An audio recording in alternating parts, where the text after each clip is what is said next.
बांग्लादेश के यूनुस खान चीन की गोद में जाकर क्यों बैठ गए हैं? बलूचिस्तान ने कैसा आतंक पाकिस्तान में मचाया हुआ है, उनका विद्रोह किस तरह से देखने में सामने आ रहा है कि पाकिस्तान को समझ नहीं आ रहा है कि वो करें तो क्या करें। हमास के खिलाफ आखिर क्या वजह है कि फिलिस्तीनी गजा में विरोध पर उतर आए हैं, और रूस के राष्ट्रपति पुतिन की मौत होगी, ये भविष्यवाणी किसने की, क्यों की?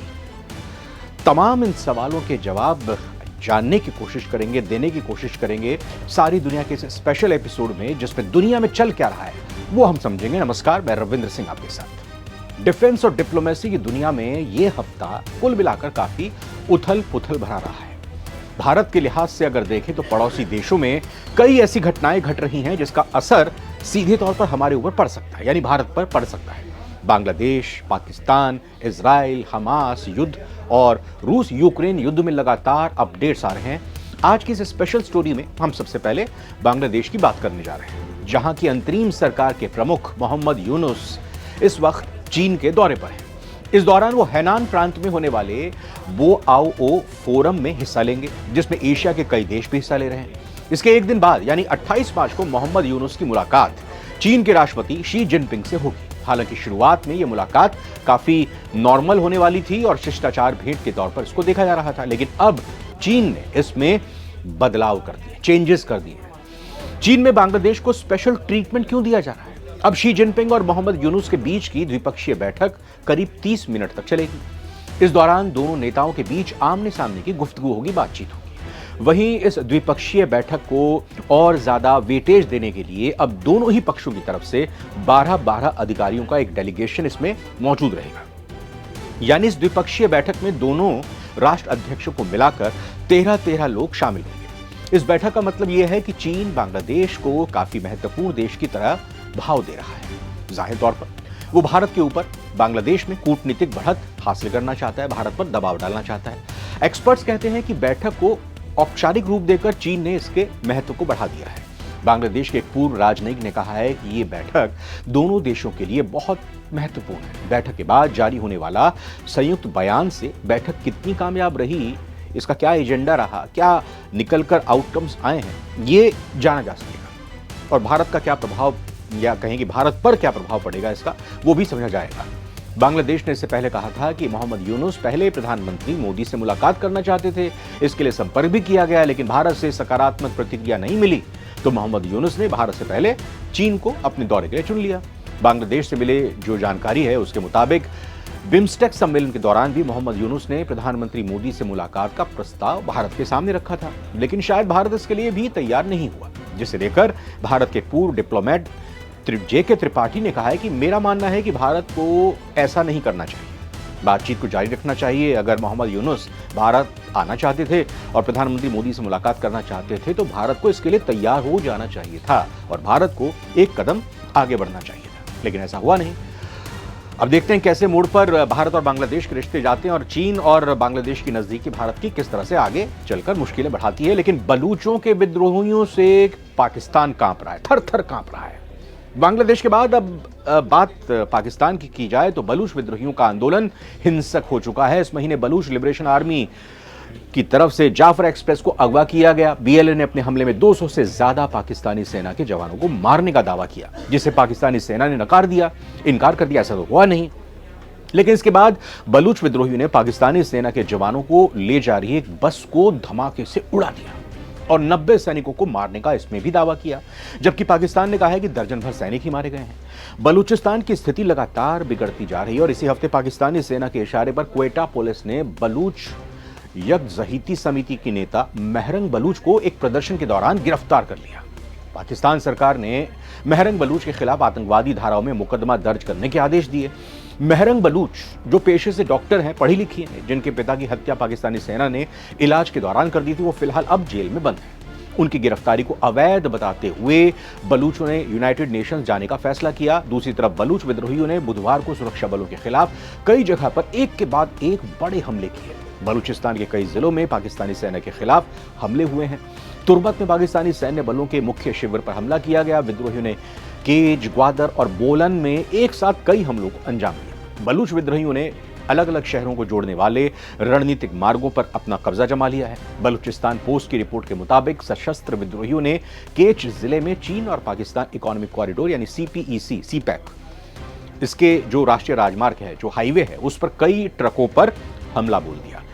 जाफर एक्सप्रेस पर हमले के बाद पाकिस्तानी सेना ने भारत पर बलूचिस्तान को अशांत करने के आरोप लगाए, लेकिन पाकिस्तानी सेना के आरोपों को भारत ने खारिज कर दिया। बलूचिस्तान में भारत की मदद लेने और भारत के हस्तक्षेप की मांग लगातार उठ रही है और पाकिस्तान एक्सपर्ट्स अलग अलग टीवी चैनल्स पर यह कह रहे हैं कि अफगानिस्तान के रास्ते भारत पाकिस्तान के खिलाफ द ग्रेट गेम, एक बड़ा खेल खेल रहा है। पाकिस्तान के एक टीवी चैनल पर एक कार्यक्रम हुआ जिस दौरान पाकिस्तानी एक्सपर्ट सैयद फकर काका ये कहते हैं कि मुसलमान होने के बाद भी अफगानिस्तान में भारत यानी हिंदुओं को गले से लगा रहा है, जबकि मुस्लिम देश पाकिस्तान से वो नफरत करते हैं। तो ये तो स्थिति इस वक्त पाकिस्तान की है और पाकिस्तान कैसे अपनी इस मुसीबत से छुटकारा पाएगा, या पाकिस्तान के ऊपर बलूचिस्तान में जो विद्रोही हैं वो हावी होकर जो उनकी डिमांड है अपने देश आज़ाद करने की, वो उसमें कामयाब होते हैं। नज़र इस पर रहेगी सारी दुनिया की। लेकिन गाज़ा पट्टी में हमास के खिलाफ भी प्रदर्शन हो रहे हैं। जी, हमास के खिलाफ प्रदर्शन हो रहे हैं। फिलिस्तीनी इस प्रदर्शन को अंजाम दे रहे हैं। गाज़ा पट्टी अपनी बर्बादी के बाद ही सही, लेकिन अब हमास के खिलाफ खड़ी तो हो गई है। इस हफ्ते गाज़ा में हमास के खिलाफ सैकड़ों लोग सड़कों पर प्रदर्शन के लिए उतर आए। प्रदर्शनकारी अब हमास से इजराइल के खिलाफ जंग रोकने की मांग कर रहे हैं। इसके अलावा प्रदर्शनकारी हमास से गजा की सत्ता को छोड़ने के लिए कह रहे हैं। आतंकी समूह हमास का गढ़ कहे जाने वाले शैजिया इलाके में एक प्रदर्शनकारी ने अल्लाह के लिए हमास बाहर जाओ का नारा लगाया, स्लोगन दिया। इसके अलावा बुधवार को शेजिया और सबरा इलाकों, नुसरत शरणार्थी शिविर और दीर अल बलाह समेत कई क्षेत्रों में हमास के खिलाफ प्रदर्शन हो रहे हैं। गजा पट्टी से आने वाली तस्वीरों और वीडियो में भारी नुकसान उठाने वाले उत्तरी शहर बेत लाहिया में सैकड़ों लोगों को युद्ध विरोधी प्रदर्शन करते हुए देखा जा रहा है। माना जा रहा है कि महीनों से चल रहे इस युद्ध के हालात ने गाजा के लोगों को एहसास दिला दिया है कि हमास उन्हें इजरायली हमले से बचा नहीं सकता। स्थानीय लोग ये भी समझ चुके हैं कि हमास सिर्फ उन्हें इजरायली हमलों के खिलाफ ढाल की तरह इस्तेमाल कर रहा है। पिछले हफ्ते की बात की जाए तो इजराइल के भीषण हमले में सैकड़ों लोग मारे गए थे। विरोध प्रदर्शन में शामिल बेत लाहिया के एक युवक अम्मार हसन ने कहा, हम बमबारी, हत्या और विस्थापन से तंग आ चुके हैं। गजा पट्टी में युद्ध विराम हो चुका था, लेकिन हमास ने जिद दिखाते हुए फिर से इजरायली बंधकों को रिहा करने से इनकार कर दिया, जिसके बाद इजराइल ने भी युद्ध विराम को खत्म करते हुए गजा पर फिर से बमबारी शुरू कर दी। वहीं ताज़ा इजरायली हमलों को लेकर भारत ने कहा है कि गजा की स्थिति चिंताजनक है। भारत ने इसके अलावा कहा कि हम गजा के लोगों के लिए मानवीय सहायता जारी रखने का आह्वान करते हैं। अब उम्मीद तो यही की जानी चाहिए कि जिस तरह से विद्रोह अब हो रहा है गजा में हमास के खिलाफ, तो हमास के पैर उखड़ेंगे और वहाँ पर शांति की स्थापना एक बार फिर से होगी।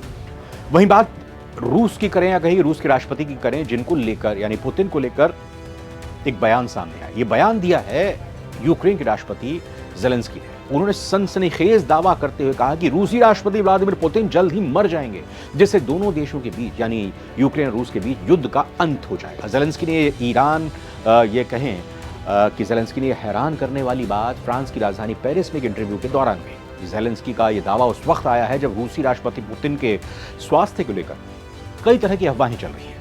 एक अफवाह में तो यहाँ तक कहा गया है कि पुतिन को कैंसर जैसी जानलेवा बीमारी है।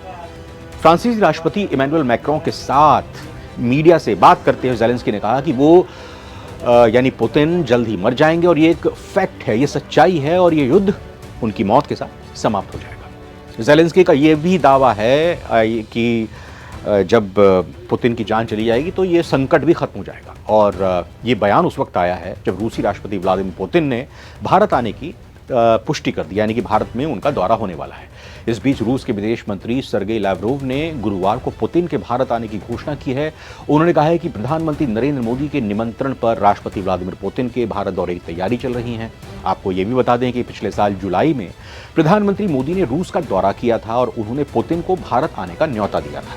पुतिन की भारत यात्रा उस वक्त हो सकती है जब अमेरिका के राष्ट्रपति डोनाल्ड ट्रंप युद्ध रोकने के लिए कोशिशें कर रहे हैं। यूक्रेन युद्ध शुरू होने के बाद राष्ट्रपति पुतिन की ये पहली भारत यात्रा हो सकती है।